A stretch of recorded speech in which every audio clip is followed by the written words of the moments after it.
Assalamualaikum warahmatullahi wabarakatuh. Alhamdulillahi rabbil alamin. Wassalatu wassalamu ala asyrafil anbiya'i wal mursalin Sayyidina Muhammadin wa ala alihi wa sahbihi ajma'in. Amma ba'du. Saudara-saudara sebangsa, setanah air dan sekeyakinan yang berbahagia. Data-data terakhir yang sampai kepada kita membuat kita sebagai bangsa semakin prihatin. Walaupun tentu tidak membuat kita jadi pesimis, seraya kita tetap memberikan penghormatan dan penghargaan kepada upaya-upaya yang telah dilakukan oleh pemerintah kita. Data itu adalah 3/5 dari jumlah penduduk kita hidup di bawah garis kemiskinan. Ini artinya apa? 60% dari 210 juta rakyat kita hidup di bawah garis kemiskinan dan 20% diantaranya dalam kemiskinan mutlak.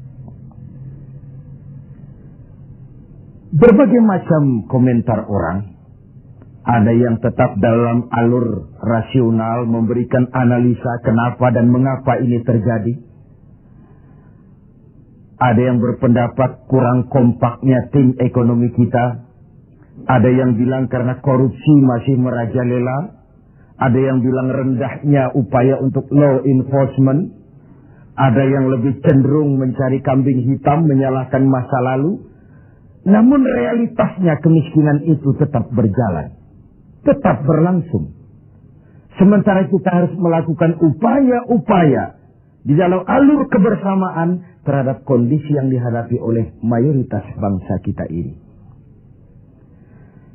Pada jumpa ini saya ingin menyampaikan sebuah hadis yang diriwayatkan oleh Imam Al-Hakim.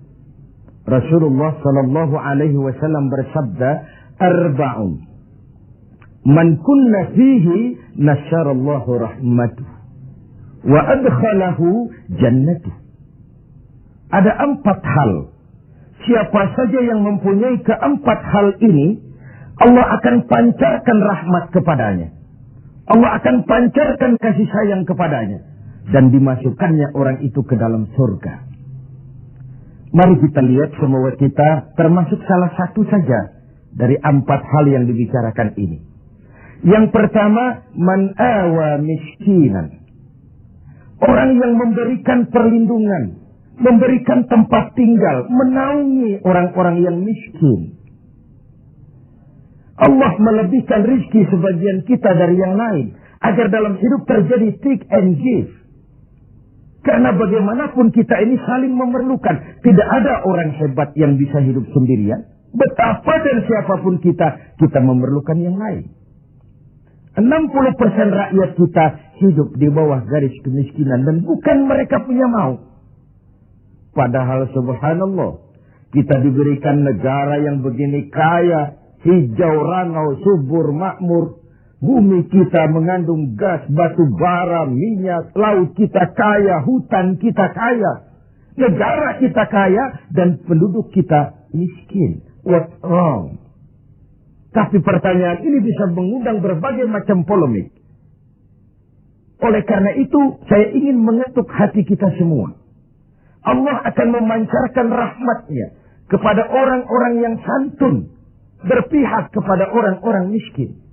Hukum sering tidak berpihak kepada kemiskinan.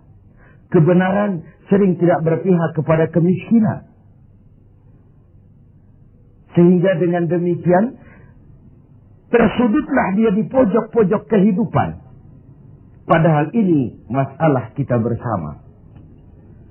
Sementara Rasul dengan tegas memperingatkan, Wallahu fi aunil abdi, madamal abdu fi auni akhi. Allah akan selalu menolong seorang hamba, selama hamba itu masih mau menolong saudaranya. Jikalau kita sudah tidak punya kepedulian kepada saudara-saudara kita yang hidup di bawah garis kemiskinan, Jikalau kita biarkan mereka meratap dalam keputusasaan, jangan heran Allah juga tidak akan pernah peduli dengan kita. Sementara kemalangan apa yang lebih besar dalam hidup ini, kalau Allah sudah tidak mau peduli dengan kita lagi. Rumah-rumah singgah tetap diperlukan. Pemandangan sehari-hari kita lihat anak-anak kita dalam usia sekolah terpaksa harus berjemur panas terik, terguyur hujan, tidur di tepi-tepi jalan oleh karena tekanan kehidupan, oleh karena sulitnya lapangan pekerjaan, oleh karena kemiskinan-kemiskinan yang dialami. Dan itu semua menjadi tanggung jawab kita untuk berbagi dalam kondisi yang seperti ini. Saudara-saudara sebangsa, setanah air, dan seiman yang tercinta. Dengan semangat ini, boleh jadi baju di rumah kita sudah tidak ada artinya. Tetapi ketika kita berikan kepada mereka, akan jadi besar artinya buat mereka. Sementara di rumah kita sendiri, kita sudah hampir lupa ada baju itu. Tidak tersentuh sama sekali. Beratkah kita memberikan sesuatu yang di tangan kita sudah tidak begitu berarti, sementara akan jadi pengarti yang paling besar bagi orang lain. Satu sisi ada orang sakit perut karena kekenyangan, sisi lain orang merintih karena kelaparan.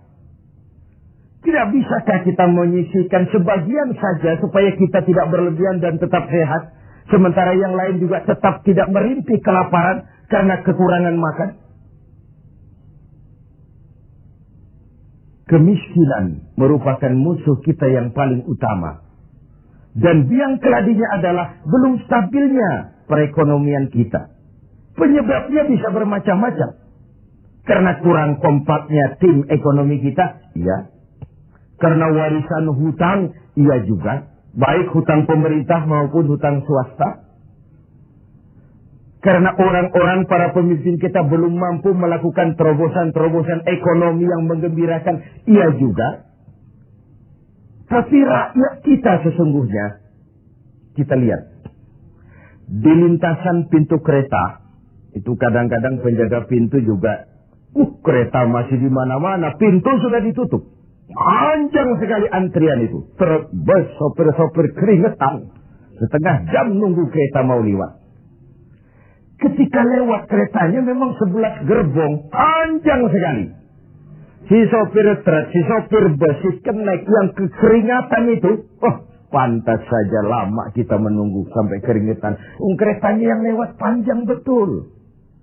Ada kepuasan batin. Sebaliknya bayangkan, sudah setengah jam nunggu keringetan, kepanasan, haus, mencekik leher. Antrian mobil panjang di lintasan pintu kereta. Begitu lewat, yang lewat ini cuma lokomotif. Nyumpah-nyumpah kenek-kenek sopir sialan. Dikira apa setengah jam kita nunggu cuma begitu yang mau lewat. Ini artinya apa? Secara psikologis, rakyat kita ini mau menunggu. Rakyat kita ini mau berkorban. Rakyat kita ini mau memberikan apa yang mereka bisa. Untuk sesuatu yang besar.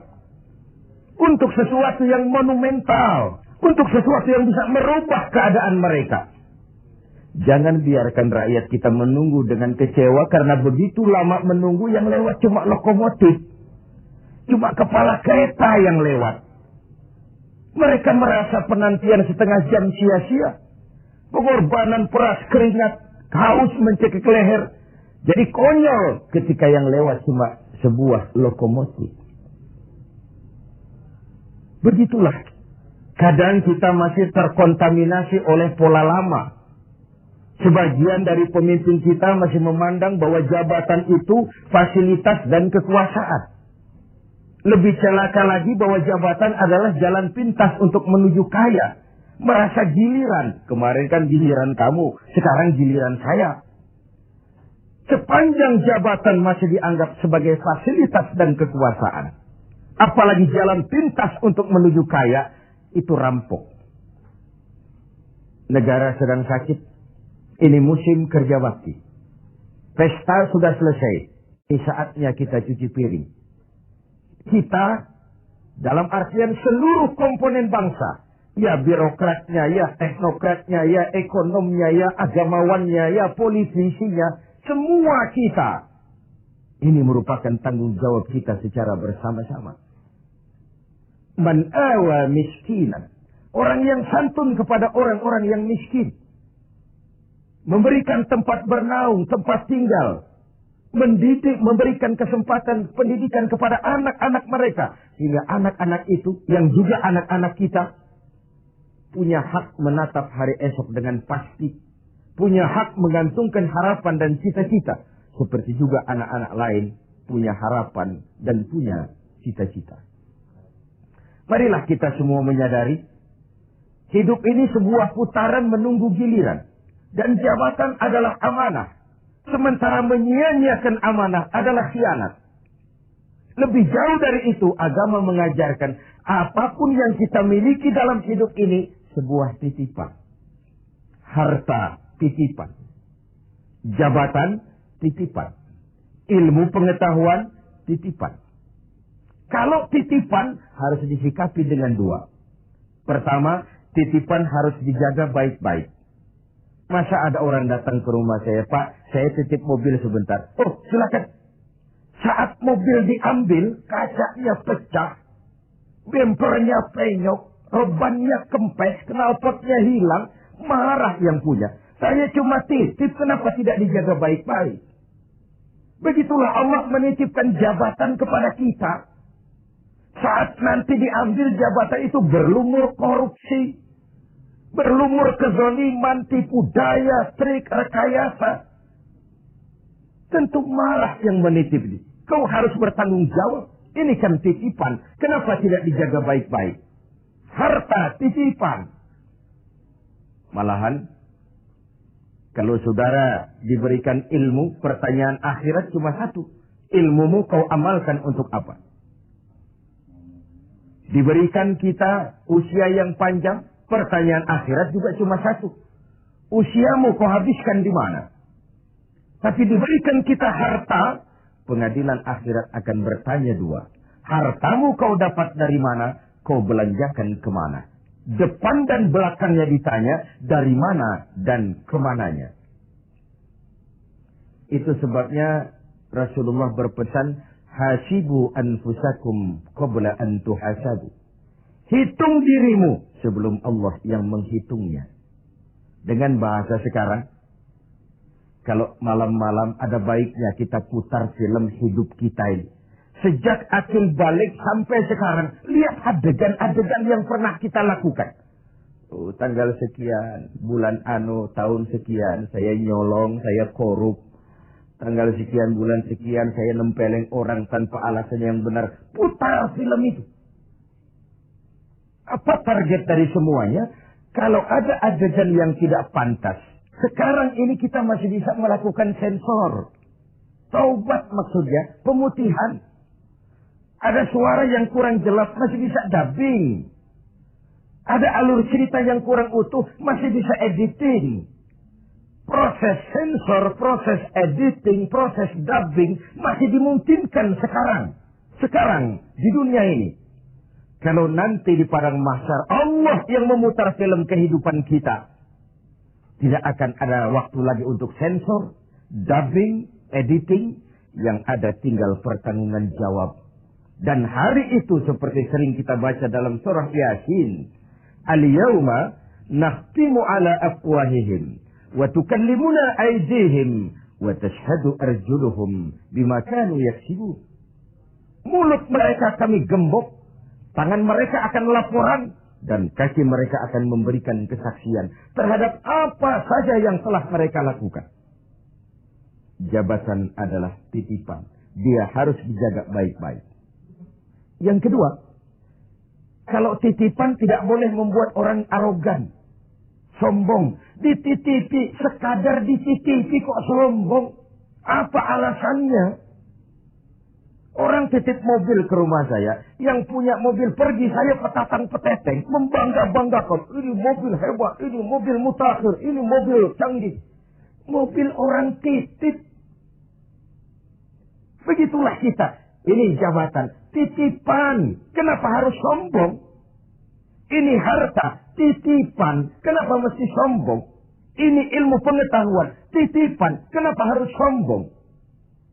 Titipan tidak perlu membuat kita jadi arogan. Bahkan kalau dia jabatan itu top. Kata orang Belanda, legend is louden. Memimpin adalah jalan menderita. Pemimpin adalah orang yang kesepian. Di dunia diikat dengan berbagai macam aturan. Di akhirat akan dibuka perkaranya yang besar-besar. Kesepian karena pada dasarnya pemimpin mengorbankan privasinya. Bahkan keluarganya. Seorang presiden, seorang wakil presiden tidak punya anak, tidak punya ibu, tidak punya bapak, tidak punya paman. Yang punya paman itu pribadinya. Kalau presiden punya anak, lalu anak-anaknya jadi warga negara kelas 1, ikut-ikut ngurus negara, kan ini penyakit kita. Biarkan pemimpin sebagai pemimpin. Karena memimpin adalah jalan menderita. Dan pemimpin pada umumnya orang-orang yang kesepian. Ini musim kerja bakti. Hanya dengan semangat kebersamaan. Ke atas saya mengingatkan. Ke bawah saya mengimbau. Mari kita berbagi rasa. Dengan saudara-saudara kita yang hidup di bawah garis kemiskinan. Karena bukan saja ini tanggung jawab nasional. Tapi juga tanggung jawab keagamaan. Seorang muslim baru sempurna imannya. Jikalau dia merasakan apa yang dirasakan oleh tetangga sebelahnya. Bahkan tidak sempurna iman kamu jikalau kau tidur dalam perut kenyang sementara tetanggamu merintih kelaparan. Belum sempurna imanmu. Begitu kepekaan Islam sampai iman dijadikan taruhan terhadap perbaikan nasib orang-orang miskin. Bukan sekadar sebuah slogan. Bukan sekadar sebuah simbol. Tapi sebuah realita kehidupan beragama. Tangan di atas lebih baik daripada tangan di bawah. Orang mukmin yang kuat lebih disukai Allah ketimbang orang mukmin yang lemah. Lemah ekonominya, lemah pendidikannya, lemah jaringan sosialnya, lemah kebudayaannya. Orang mukmin yang kuat lebih disukai Allah daripada orang-orang mukmin yang lemah. So, kalau kita dalam posisi itu, sekaranglah waktunya untuk berbuat. Jangan biarkan saudara-saudara kita merintih kelaparan. Anak-anak dalam usia sekolah terpaksa keleleran di jalan. Atau terpaksa harus kerja di bawah usia. Memang kadang kita berhadapan dengan siklus, lingkaran setan. Pendapatan rendah. Kenapa? Karena kemampuan rendah. Kemampuan rendah kenapa? Karena pendidikan rendah. Pendidikan rendah kenapa? Karena kurang gizi. Kurang gizi kenapa? Karena biaya hidup tinggi.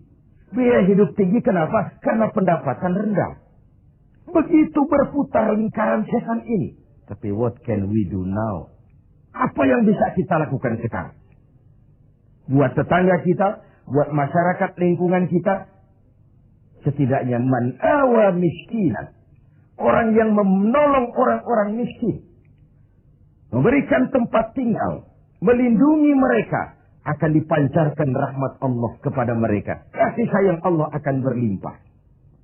Si miskin mungkin tidak akan bisa membalas. Tapi Allah akan memberikan balasan. Melalui jalan yang tidak pernah kita sangka. Ketimbang kita mencari kambing hitam. Oke lah, yang salah tetap salah. Tapi kan dengan argumen, bukan dengan sentimen. Untuk menegakkan kebenaran, bukan untuk menang-menangan. Zaklik, tidak personlik. Menyentuh dan bukan menyinggung. Biarkan hukum tetap tegak. Biarkan penataan ekonomi kita tetap profesional. Sementara kita yang oleh Allah diberikan sedikit kelebihan. Sedikit kemampuan. Mari kita berbagi untuk mengatasi persoalan bangsa yang memang berat ini. Ini yang pertama. Yang kedua, orang yang akan dapat pancaran rahmat dari Allah itu warahimad dha'ifa. Orang yang punya sifat belas kasih kepada mereka yang lemah. Keberpihakan kepada orang-orang yang tidak berdaya. Tadi saya katakan, kebenaran jarang berpihak kepada si miskin dan si lemah. Hukum sering tidak berpihak kepada si miskin dan si lemah. Tengoklah sekarang. Kalau orang besar punya banyak uang, dapat masalah, tim pembelanya itu antri. Tim, bukan lagi 1-2 orang, tim. Paling sedikit 3 orang. Tapi ketika si miskin dan si lemah terpuruk di sudut kehidupan, hak-hak asasinya diinjak-injak, siapa yang mau peduli? Masih segar dalam ingatan kita nasib yang menimpa Marsina, Sengkon dan Karta, wartawan Udin, koran Bernas. Itu sekadar yang naik ke permukaan. Entah berapa puluh Marsinah di Republik ini. Entah berapa banyak Sengkon dan Karta di negeri ini. Entah berapa banyak Udin Bernas di bumi tercinta ini. Sehingga orang sering mengeluh. Banyak pengadilan, tapi sulit mencari keadilan. Hukum berpihak kepada yang terkenal, kuasa, dan punya uang. Law enforcement tersendat-sendat. Kalau sudah orang beruang, ternama, punya masalah, antri yang bela. Rame-rame kur menyanyikan lagu, maju tak gentar, membela yang bayar. Sementara si lemah, si miskin, terseok-seok mencari keadilan. Merintih ketika hak asasinya diinjak-injak. Dan tidak tersentuh sama sekali. Sebagai refleksi dari itu, jangan heran kalau lalu muncul street justice. Pengadilan jalanan, maling motor, tangkap, bakar. Refleksi dari ketidakpuasan rakyat melihat hukum selama ini. Di mana rakyat menyaksikan dengan mata telanjang kalau orang kecil berbuat salah, hukum cepat-cepat ditegakkan. Jikalau yang besar salah, orang diam pura-pura tidak mengerti. Di situ tumbuhnya luka rasa keadilan. Karena hukum begitu berpihak. Di kalangan elit di atas sering terjadi bargaining untuk kepentingan pribadi mereka. Dengan label atas nama rakyat. Mewakili rakyat. Demi rakyat. Untuk rakyat. Rakyat sendiri nggak pernah tahu kalau di atas namakan. Nyaris rakyat kita lebih sering jadi address. Orang numpang alamat. Karena terjadi bargaining position. Untuk saling menutupi aib dan koreng masing-masing. Masing-masing memegang kartu truf. Kamu bongkar, saya bongkar. Kamu ngomong, saya ngomong. Maka upaya menegakkan hukum jadi semakin terseok-seok adanya.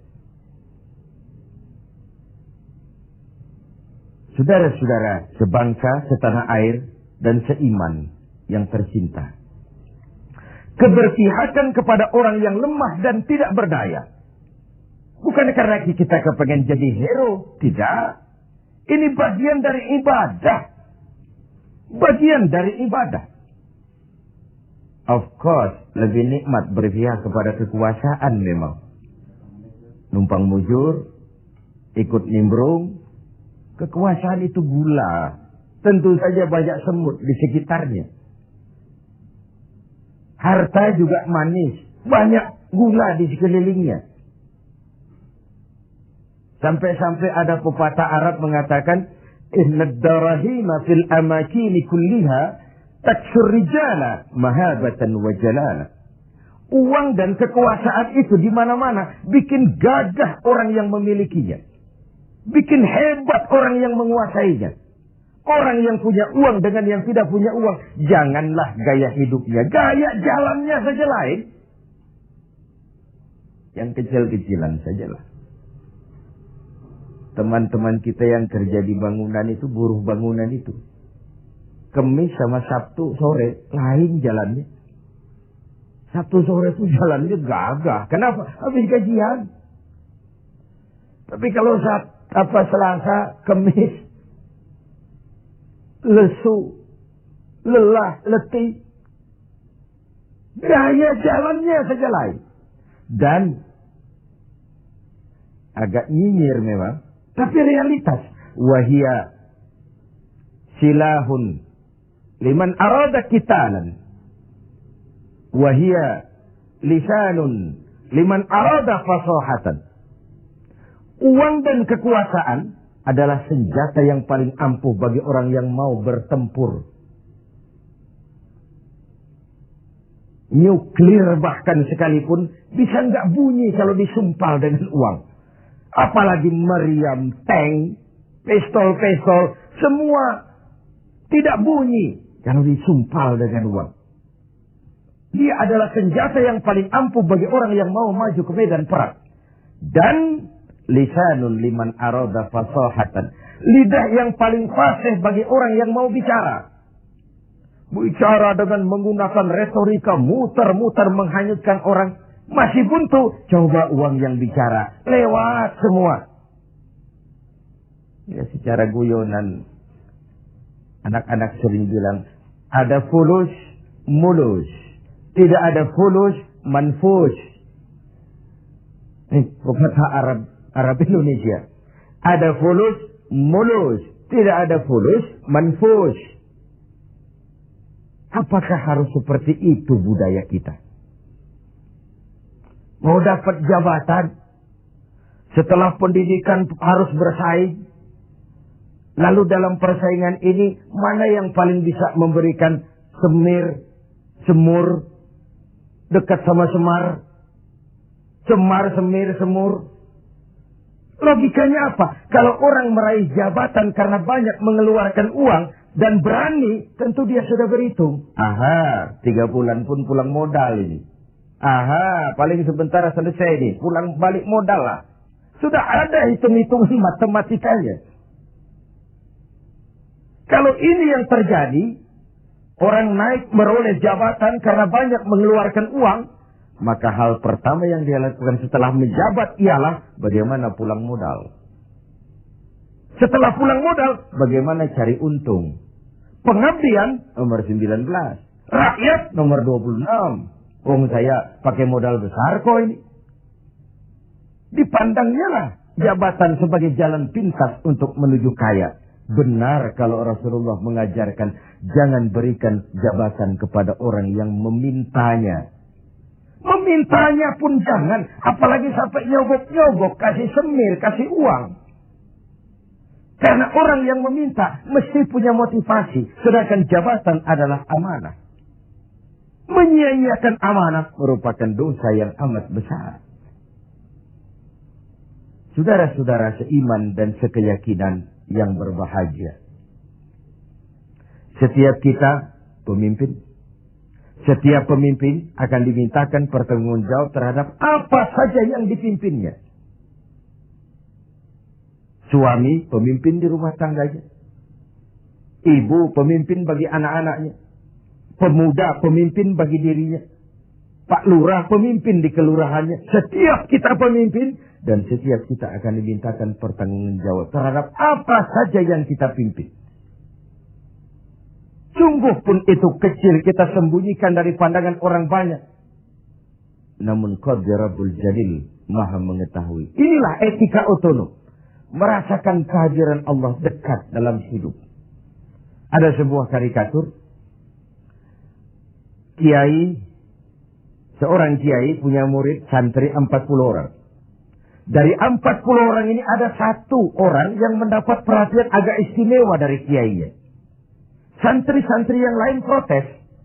Kiai, kami ini semua kan santrinya kiai. Kami ngaji sama kiai. Kenapa yang 1 itu perhatiannya dilebihkan dari kami? Apa kekurangan kami?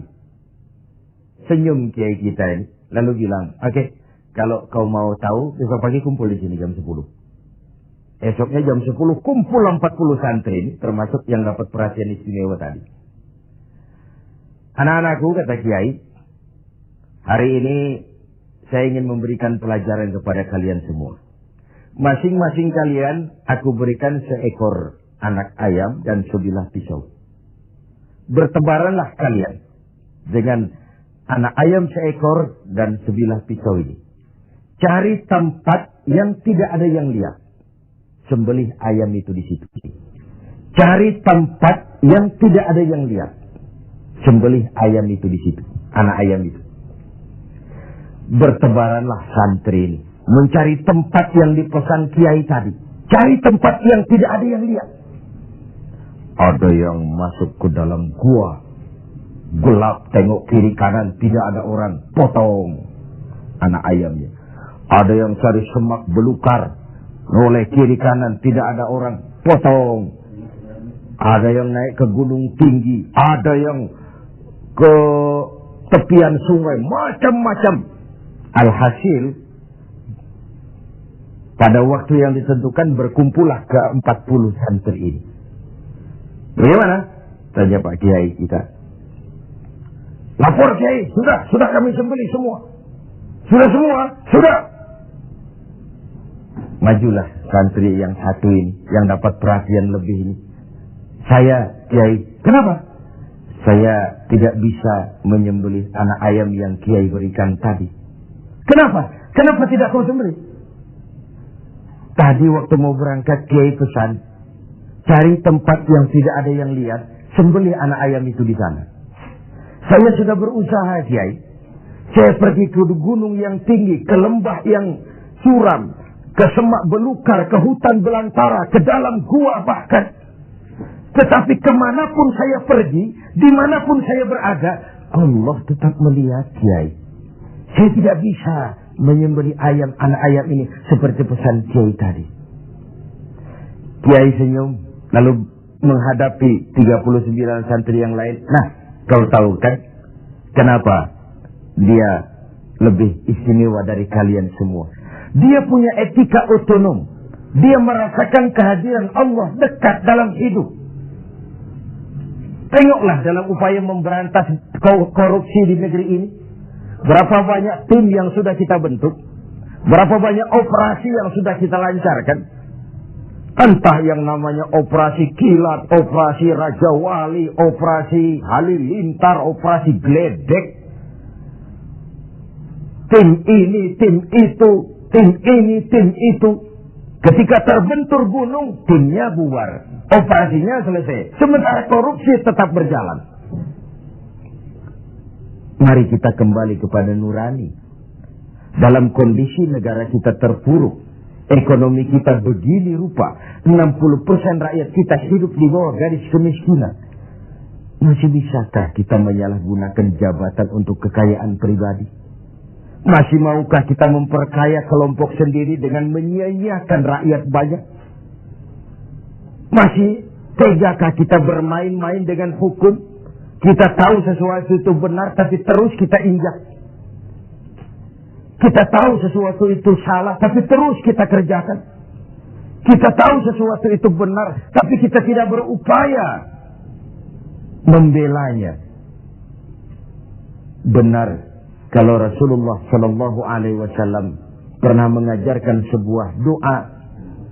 Allahumma arinal haqqa haqqa warzuqna ittiba'ah wa arinal batila batilan warzuqna ijtinabah. Ya Allah, tunjukkan kepada kami bahwa yang benar itu adalah benar. Berikan kami kemampuan, kekuatan, kemauan untuk membela, mengikuti yang benar itu. Tunjukkan juga kepada kami bahwa yang salah itu salah. Berikan kami kekuatan, keberanian, kemampuan, kemauan untuk menjauhi yang salah itu. Ini artinya apa? Banyak orang tahu sesuatu itu benar, tapi dia tidak berdaya mengatakan itu benar. Dia tidak punya kekuatan untuk membela yang benar. Dia tidak punya kemauan untuk menyampaikan yang benar. Sebagaimana banyak juga orang tahu sesuatu itu salah, batil, zalim, tidak benar, inkonstitusional. Tapi dia tidak punya daya, kekuatan dan kemampuan untuk menghindari yang tidak benar itu. Yang terjadi kemudian di masyarakat adalah kerancuan. Bisa saja terjadi yang benar dianggap batil, yang batil menjadi hak. Yang halal dikatakan haram, yang haram menjadi halal, atau setidaknya disamarkan. Kerancuan nilai ini membuat masyarakat menjadi tidak menentu. Oleh sebab itu, keberpihakan kepada yang lemah seperti dianjurkan dalam hadis ini. Wa rahimat dha'if, orang yang bersifat kasih sayang kepada orang-orang yang lemah. Selain ada pula versi hadis Nabi yang menyatakan irhamu salasatan minan nas, kasihanilah 3 macam manusia. Dikasihani siapa? Pertama, azizan zalla, orang terhormat yang jatuh hina, pejabat tinggi yang pensiun, terkena post power syndrome. Itu kalau tidak kuat mentalnya, mengalami semacam frozen emotional attitude. Dan itu yang masih menghinggapi para birokrat kita sekarang. Dengar mau ada mutasi, gerasak gerusuk, cari orang pinter, cari mbah. Sholatnya masih menghadap Allah, tapi urusan kayak begini, cari orang pintar, cari mbah. Jadi iyyaka na'budu wa mbah nasta'in. Ini kan tidak konsisten, mukhtalif, mencampur aduk yang hak dengan yang batil. Akhirnya segala macam cara diusahakan. Dia merawat jabatannya bukan dengan prestasi kerja yang baik, bukan dengan kondite karena memang melaksanakan tugas dengan sebagaimana mestinya, tapi banyak melakukan menyenangi atasan, suap sana, semir sini, semur situ. Azizan zalla, orang terhormat yang jatuh hina, terkena post power syndrome, tidak sadar hidup ini kok cuma nunggu giliran kan. Ada saat datang, ada waktu pergi, ada hari lahir, ada saat kembali, ada waktu dilantik, ada saat menyerahkan jabatan. Wa tilkal ayyamu nudawiluha bainan nas. Hari itu kami putar di antara manusia. Apa yang kekal? Yang tetap adalah perubahan. Perubahan itulah yang tetap itu. Ini yang pertama. Yang kedua, ghaniyan qad iftaqar. Orang kaya yang jatuh miskin. Ini kalau tidak kuat mentalnya, bisa gila. Hidup serba ada, sama dengan pejabat tinggi. Datang dihormati, kemana-mana dikawal, tiba-tiba pensiun, nongkrong di warung Tegal, nggak ada yang negor. Kalau tidak kuat mentalnya, dia bisa sableng. Orang kaya yang jatuh miskin, biasa hidup serba ada, serba mewah, serba uah. Tahu-tahu dihadapkan oleh kenyataan dia tidak punya apa-apa. Dia bukan apa-apa. Itulah sebabnya kalimat inna lillahi wa inna ilaihi raji'un bukan sebuah ucapan sekadar saat kita menghadapi musibah. Itu kesadaran batin yang paling tinggi dari seorang muslim. Segalanya datang dari Allah, segalanya akan kembali kepada Allah. Kalau satu saat saya harus melepaskan jabatan yang saya senangi, kenapa harus berat? Bukankah ketika terlahir dahulu tidak ada jabatan yang saya bawa? Kalau saya harus melepaskan harta yang saya miliki, kenapa saya harus berat? Bukankah ketika terlahir ke dunia ini tidak sesen pun uang yang saya bawa? Inna lillah, segalanya dari Allah, segalanya akan kembali juga kepada Allah. Kesadaran moral yang paling tinggi, segalanya dari Allah, segalanya akan kembali kepada Allah. Lalu orang ketiga yang perlu dikasihani kata Nabi, faqihan yal'abu bihil juhal. Ahli fikih, ahli hukum, ngerti syariat, tapi dipermainkan oleh orang bodoh yang kebetulan punya uang dan kekuasaan. Dan uang serta kekuasaan itulah yang jadi sponsor. Tolong carikan dalil supaya ini kelihatannya halal. Paling tidak haram-haram dikit lah. Sibuklah si ahli fikih buka kitab, carikan dalil untuk menghalalkan yang haram itu. Tolong carikan alasan supaya ini boleh. Sibuk menurunkan kitab untuk memberikan legitimasi terhadap kebatilan. Orang ahli fikih yang dipermainkan oleh orang bodoh yang punya uang dan kekuasaan. Inilah realitas. Sehingga benar kalau Nabi mengatakan sebaik-baik umara adalah yang mendekati ulama. Sejelek-jelek ulama yang mendekati umara. Kalau umara mendekati ulama, tendensinya apa? Mau minta proyek sama kiai. Tentu tidak, paling minta didoakan, minta yang baik-baik. Tapi kalau Umar membebek, mendekat, menjilat kepada ulama, menjilat, mendekat, membebek kepada Umar, tentu ada something, ada sesuatu. Saudara-saudara yang terhormat, saya kembali kepada masalah 4 hal yang mendatangkan rahmat Allah tadi, yaitu yang kedua, rahimad dhaif. Orang yang bersifat belas kasih kepada orang-orang yang lemah, keberpihakan kepada rakyat. Ini yang diperlukan sekarang. Ini akan menumbuhkan trust, kepercayaan. Kita bicara soal kesulitan ekonomi, ini kan masalah yang sudah mendunia. Bukan cuma Indonesia, tapi tetangga-tetangga kita sudah hampir sembuh semua. Malaysia sudah sembuh, Thailand sudah sembuh, Filipina sembuh, bahkan Korea lebih menakjubkan. Bukan saja sembuh, tapi dia sudah tidak punya sangkut paut lagi dengan negara donornya, IMF. Sudah diselesaikan hutangnya. Apa yang dilakukan Korea? Membangun semangat kebersamaan. Rakyatnya mengumpulkan emas sekian ton. Pemerintah mengeluarkan obligasi. Kok mau rakyat mengumpulkan emas? Itu tadi. Masih ingat? Sopir truk, sopir bus, kenek-kenek nunggu setengah jam di lintasan pintu kereta. Kalau lokomotifnya yang panjang lewat, ada kepuasan batin. Trust. Rakyat percaya kepada pemimpinnya. Ini yang perlu ditumbuh kembangkan. Sehingga terkumpullah emas sekian ton. Lalu Korea menghidupkan yang namanya home industry. Tulang punggung perekonomiannya tetap koperasi yang bersifat kerakyatan. Dan dia berhasil bangkit dari kesulitan ekonomi. Rasa kepercayaan itu penting. Karena rakyat merasa pemimpinnya adalah bagian dari mereka. Ini yang Rasulullah saja dituntun oleh Al-Quran. Qul innama ana basyarum mislukum. Katakan kepada mereka Muhammad, aku manusia seperti kau. Seperti kalian semua. Apa artinya ini? Jangan menempatkan dirimu di atas yang lain. Jangan pemimpin mendatangi rakyat sebagai sosok penguasa, sebagai sosok malaikat, sebagai sosok sinterklas. Datanglah kepada rakyat sebagai bagian daripada rakyat itu sendiri. Saya tertarik dengan ungkapan Presiden Republik Rakyat Cina pada saat dilantik. Apa katanya? Berikan kepada saya 100 peti mati. Yang 99 akan saya gunakan untuk koruptor di negeri ini.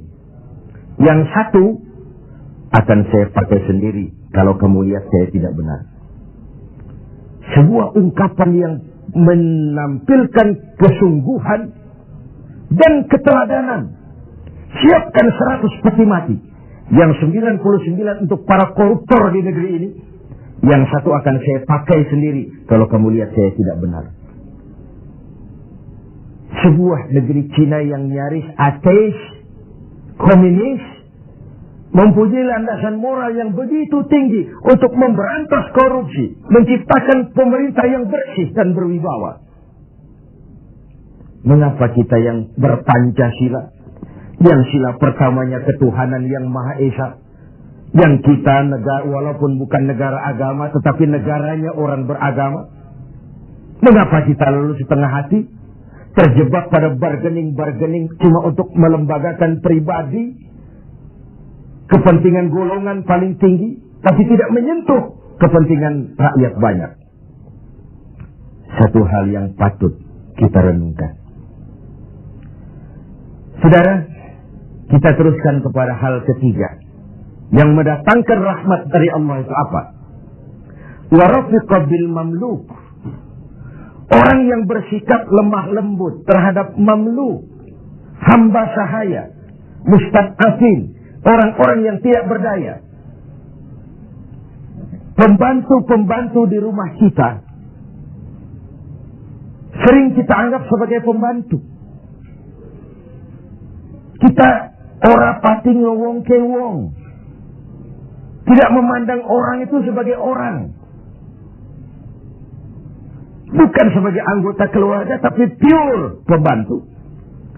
Padahal dicucinya pakaian kita, dimasaknya makanan kita, dijaganya keamanan di rumah kita, di lapnya lantai rumah kita. Tidak dia mengeluh walau gaji kecil, hidup lebih banyak kurangnya daripada cukupnya.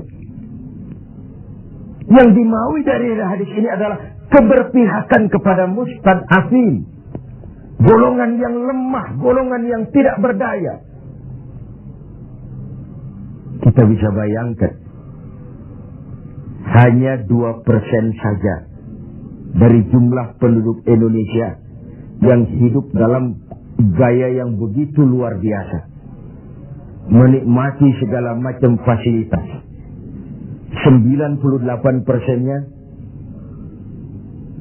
bergantung kepada yang 2% ini. Mereka yang owner, mereka yang menguasai uang, mereka yang terjebak dalam kredit yang triliunan.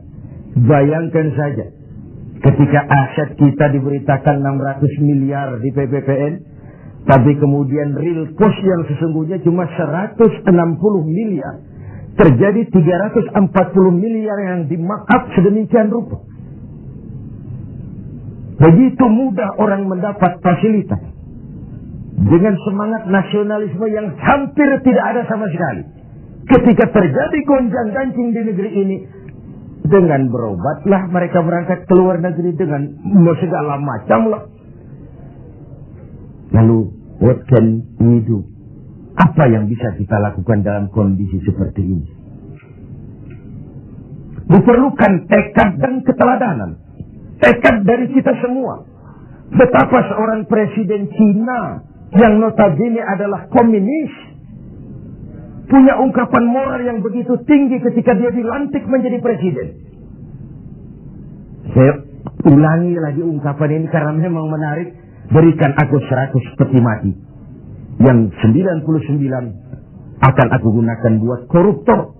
Yang 1 aku pakai sendiri kalau kau lihat aku tidak benar. Ini kan senapas benar dengan pidato pelantikan Abu Bakar As-Siddiq, Umar Ibn Al-Khattab. Kalau kau lihat aku benar, bantulah aku. Kalau kau lihat aku salah, tegurlah aku. Abu Bakar dengan tawadunya mengatakan, Inni wulitu alaikum walastu bi khairikum. Aku telah dipilih untuk memimpin kalian, padahal aku bukan orang yang terbaik di antara kalian. Kalau kau lihat aku benar, bantulah. Kalau kau lihat aku salah, tegur.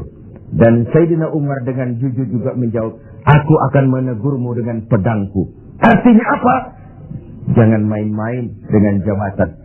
Jangan main-main dengan jadi pemimpin. Sekedar kepengen dihormati, sekedar kepengen hidup dengan segala macam fasilitas yang serba wah, kemana-mana dikawal orang, dihormati, cuma sebatas itu. Lalu tidak punya konsep ke depan membawa rakyat keluar dari kesulitan. Saudara-saudara sebangsa, setanah air dan seiman yang berbahagia. Warafiqad bil mamluk, orang yang bersikap lemah lembut kepada orang-orang yang dalam kekuasaan orang lain. Budak sahaya, para pembantu, tenaga-tenaga kerja level bawah. Kita bersyukur kalau kita ke Korea, kita ke Hong Kong, tenaga-tenaga kerja kita masih memasuki pasaran menengah. Tapi di beberapa negara lain, yang kita kirim tenaga kerja lapangan ke bawah, itu kan potret dari SDM kita. Yang saya katakan berbentuk lingkaran setan, siklus. Bagaimana kita berharap mendapat pendapatan yang tinggi kalau prestasi kerja kita rendah? Bagaimana prestasi kerja mau tinggi kalau dasar pendidikannya rendah? Bagaimana pendidikan mau tinggi kalau gizi, menu yang dimakan juga kalorinya rendah? Bagaimana mau mendapat menu kalori dan gizi yang tinggi kalau daya beli lemah? Bagaimana daya beli mau kuat kalau pendapatan juga rendah? Berputar di sekitar itu. Oleh karenanya dituntutlah kepekaan dalam situasi sekarang. Sulit-sulitlah, siapa yang tidak sulit?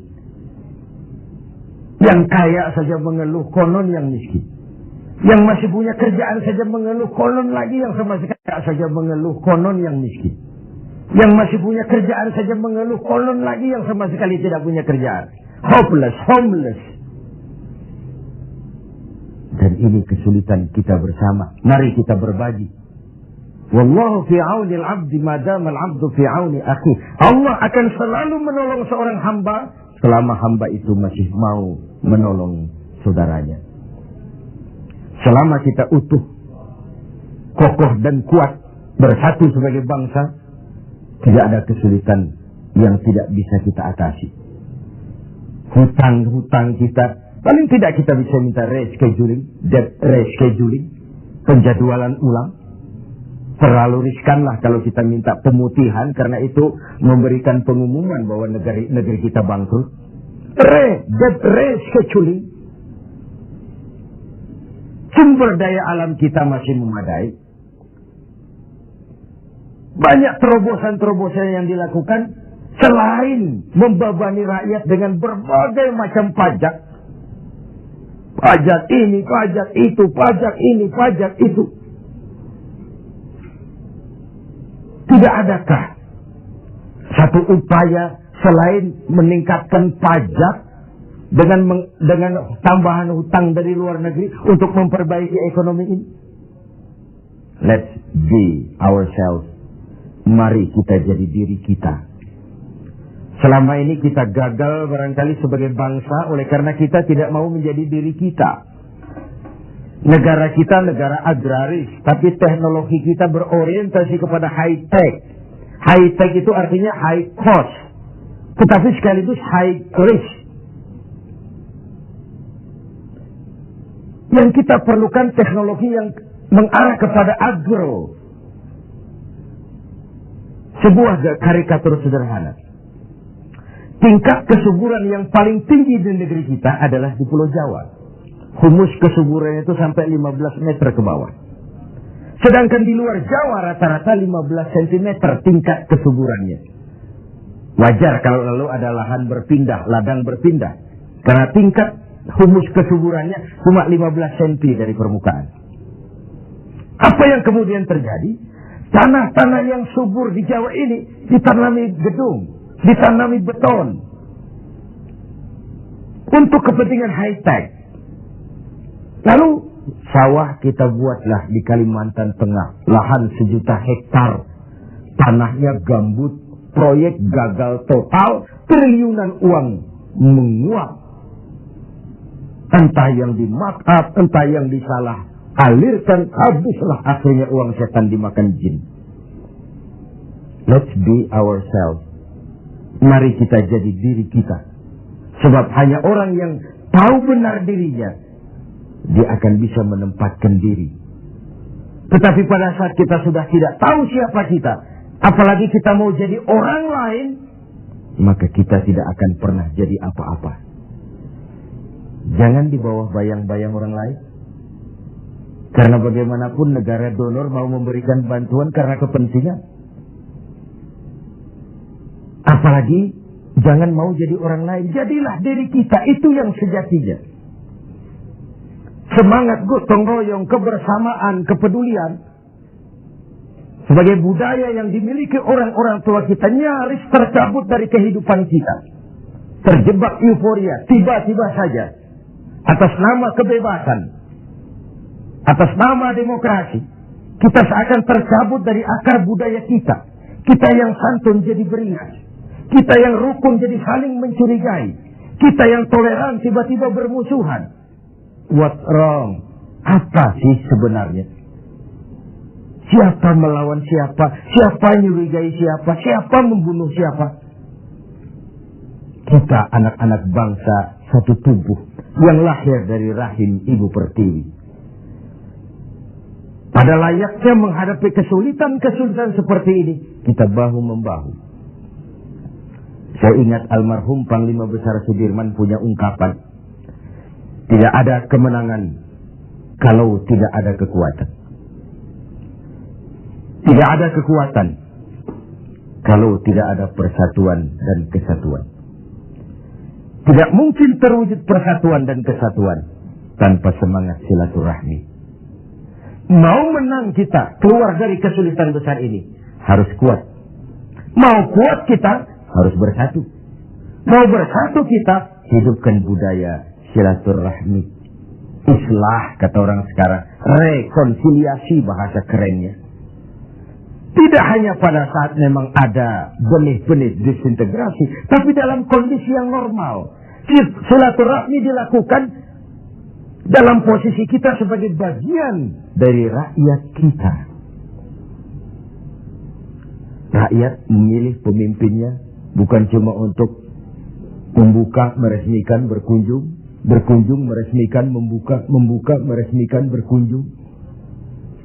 Rakyat memberikan amanah kepada kita untuk mengubah keadaan ini, membawa mereka ke arah kehidupan yang lebih pasti dan lebih baik. Saudara-saudara seiman, hal keempat, terakhir, yang mendatangkan rahmat dari Allah adalah wa anfaqa 'alal walidain. Orang yang membelanjakan hartanya untuk kedua orang tuanya. Pada skala yang makro, bagaimana generasi muda menghormati generasi tuanya.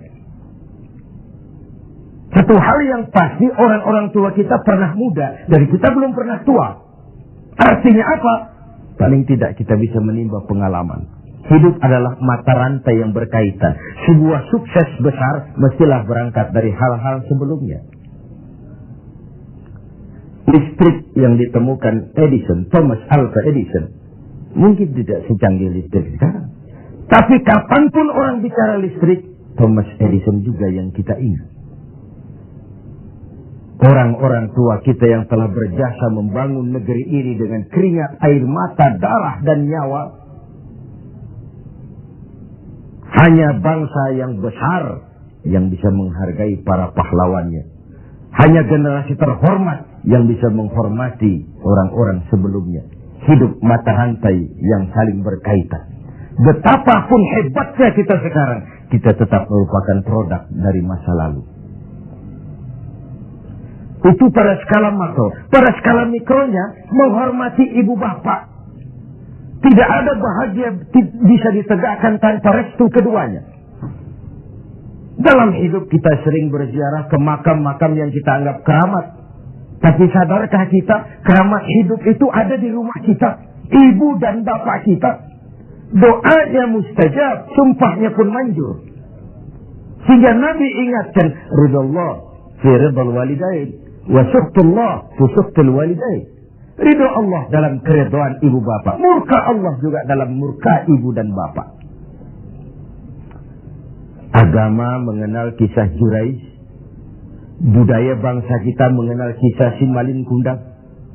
Sebuah potret, tidak ada bahagia bisa ditegakkan tanpa restu dari ibu dan bapak. Ada orang mengungkapkan, kalau orang tua kaya, anak jadi raja. Kalau anak yang kaya, orang tua sering jadi budak. Sukses anaknya di ibu kota, ayolah Pak ikut saja ke Jakarta, Ma ikut saja ke Jakarta. Sudahlah tinggal saja di rumah, diam saja, gak usah kerja apa-apa. Biasa di desa dengan segala aktivitas, begitu ke Jakarta diam, kan tak enak juga orang tua. Akhirnya mulai nyapu-nyapu halaman. Akhirnya tak enak lagi mulai bantu-bantu ngepel. Dan begitu seterusnya. Berapa banyak pun uang kita belanjakan untuk membahagiakan ibu dan bapak, tidak akan pernah sanggup menebus air susu ibu yang kita minum. Ayah yang pergi pagi pulang petang, peras keringat, banting tulang, kehujanan dan kepanasan untuk membesarkan dan mendidik kita supaya jadi orang. Sering setelah jadi orang, lupa kacang akan kulitnya. Saudara-saudara sebangsa dan setanah air yang berbahagia. Mudah-mudahan 4 hal yang saya sampaikan pada hadis yang diriwayatkan oleh Al-Hakim ini menjadi sumbangan moral untuk lebih meningkatkan kepedulian dan ikut andil dalam memberikan solusi bagi bangsa dan negara tercinta ini. Jumpa lagi di lain kesempatan. Usikum wa nafsi bitaqwallah. Wassalamualaikum warahmatullahi wabarakatuh.